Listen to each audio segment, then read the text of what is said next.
Good morning, YouTube, and good morning, fellow travelers. Gramkracker here. Today I decided to do a short video, kind of a heart-to-heart, things that I've been observing since I got down here in the desert. I've noticed that there are women coming out here to do this van life and RV life, and they're coming out unprepared. The glamour of it all is appealing. The living out on the road and living life to its fullest is very appealing, and it's awesome. And people should embrace it if that's what they want to do. But there is a level of preparedness that needs to be done prior to coming out and just jumping in your rig and heading across the country and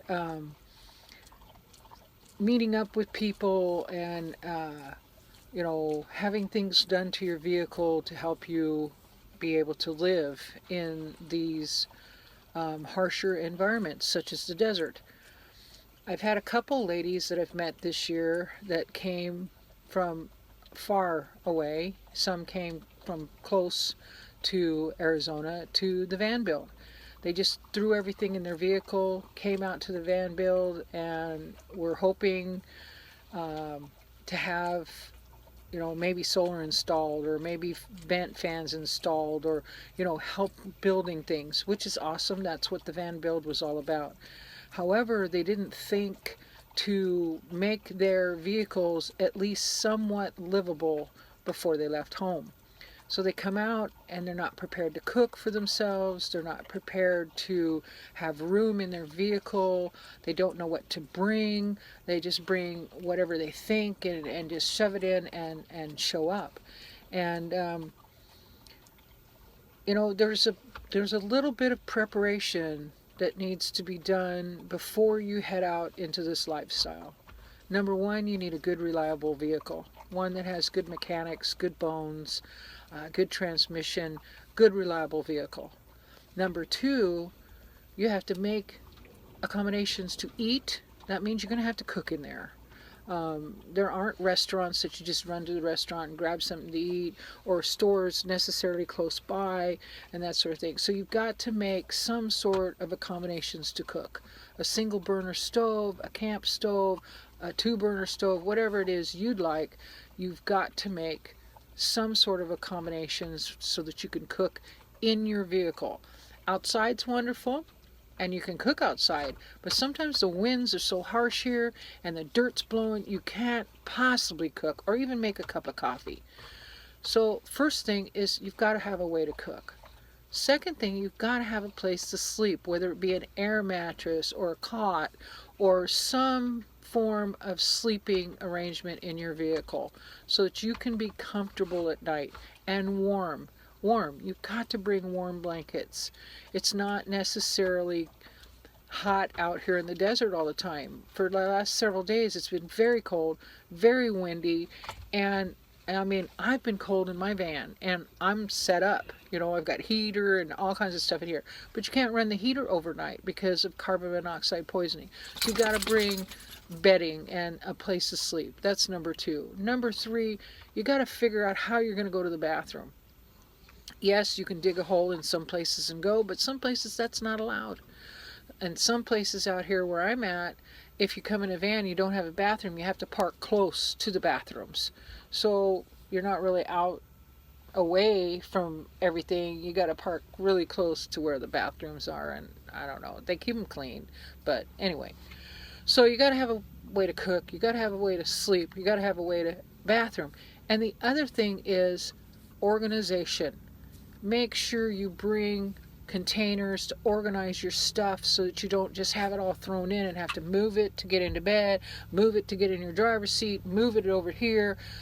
Organize your stuff so that if you have to put it out on the ground, it's in a plastic container with a lid on it or something, so it doesn't get dirt in it, it doesn't get bugs in it, or scorpions or spiders or snakes or whatever's out here in the desert. Organize your stuff. So have a way to cook, have a way to sleep, have a way to go to the bathroom, and have a way to organize your stuff. And then by all means come on out, and maybe you can find somebody that'll help you put your rig together, but maybe not. I mean, they're not like, I mean, the van build was awesome because it was an event that was set up to do just that. Once that's over, if you meet up with a group of people that continue to help, that's awesome. But if you come out here at different times of the year and the van build's not going on, or that sort of thing, finding people to help out is not super easy, especially if you're an introvert like me. It's not super easy. Um, it's possible, but it's not super easy. So those are the things that are necessary to come out here. I mean, power, lights, batteries work, flashlights work. You can figure that out. Heating your camper, you can use your cook stove to heat your camper or your van or whatever. But you got to have a comfortable place to sleep. A chair. Bring a chair. Hello, travelers. Last I left you, I was doing a heart-to-heart on coming out here into the desert unprepared. Somehow my video stopped, and it's been a few days later, and so I thought I would finish it up. I ended up on the note to bring a camp chair. Also, be prepared for the sun, the hot sun. Bring a shade for your chair. Sunscreen, hat, something to be comfortable with out here in the sun, because most of the day, if you're sitting outside, you're going to be in direct sun unless you park your van where the sun can be shaded by the van itself. Also, a good thing to think about is ventilation in your van. I use a couple of Ryobi battery operated fans. Some people use the 12-volt fans to circulate the air in the van. Those work well when you're heating it to circulate the hot air, and they also work well to keep it cooler on the days that it is really hot, because in October or November you're in the upper 80s. Sometimes you're down all the way down to the 70s. In December and January, it can drop to the 30s during the day, or even be as high as 60s and 70s during the day. It just depends on the weather and what's coming in and that sort of thing. But as I have been reiterating over and over and over again, be prepared to have a place to sleep, have a place to eat, have a place to go to the bathroom, be warm, be cool. And the last thing I want to bring up is pets. Okay, a lot of people come out with their dogs, and they think, okay, well, I'll just let my dog run around. That's not a cool idea out here in the desert. There's a lot of things out here, namely coyotes, that like to prey on dogs, and they do come up into your camp at dusk and sometimes early dawn. And if your dog's running around, there has been dogs that have been disappeared by coyotes. There's also snakes and scorpions and other poisonous things. Also, there's other people's campgrounds out here. I mean, you're not totally isolated and all alone, and some people don't have dogs, and so be mindful and make sure that your dog doesn't bark all the time, doesn't enter other people's campgrounds. Bring a little tiny gated area for your dog to play in, or bring a longer leash or tie out so that your dog has a little room to move. Make sure you have plenty of water for your dog, and make sure you make arrangements for the type of food that your dog's used to eating. There are no big stores out here in the Quartzsite area or Ehrenberg where you can find the dog food that you're ready using. Now, if you buy food at Walmart, which I highly do not recommend, I am a dog trainer, and the Walmart food is just, it's Walmart food. It's like the bottom of the barrel. But if you're feeding that, there is a Walmart in Parker. Amazon is a good place to order dog food and have it shipped into Quartzsite. There is a place that takes packages called Quiet Times, and I have Jake's food shipped in. He eats a dehydrated food and raw food, and I've made preparation to make sure he has his food out here in the desert. Yes, it costs me a little more. Yes, I have to add an extra place to put his raw food, but you know what? He's my best friend, and I take care of him like he's my best friend or like he's my child, you know. So, anyway, make preparations for your dogs too, and cats, same thing. Make preparations for your cats. You know, cats use cat litter, and you can't dump that stuff out into the desert. There are dumpsters out here in the long-term visitors area. You can put maybe your litter in a bag in the trash, but you just can't dump it out in the desert. That's totally uncool. And same with the dog stuff. I mean, pick it up. Don't just leave it out in the desert. And, you know, all in all, if you want to come out here and enjoy yourself and live this life, it is possible. Just come out with some preparation. If you meet up with some folks that can help you out, that's truly awesome. But come out with some preparation before you come. Don't just jump in your van, throw stuff in, and say, "Oh, I'm going to go live in the desert." You can, but it's going to be really, really tough for you.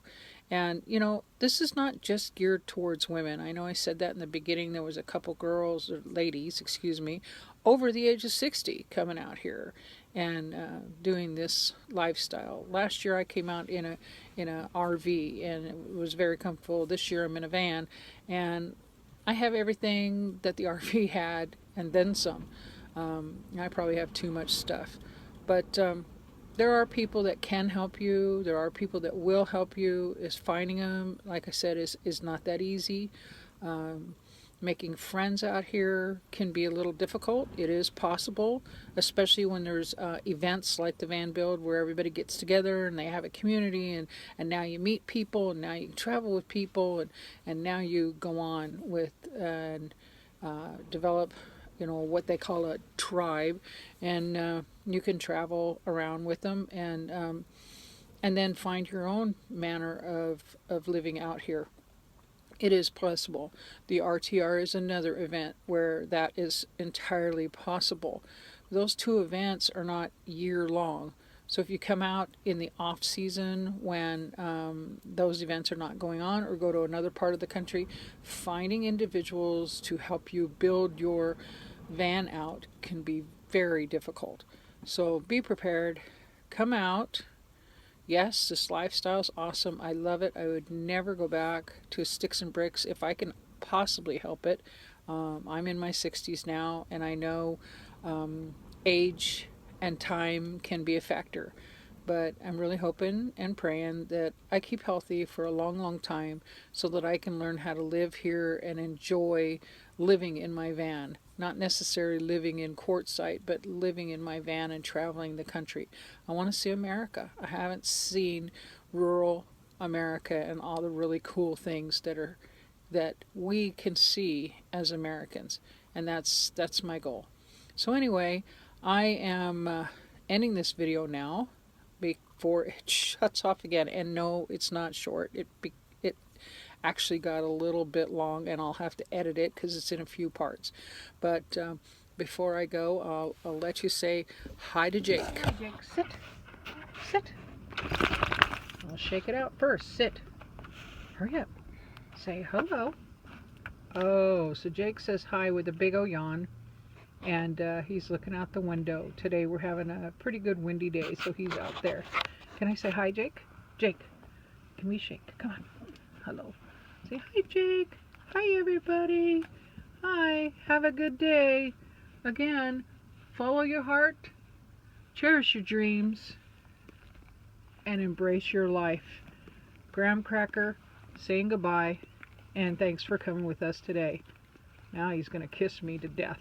All right. Bye, Jake. Jump on.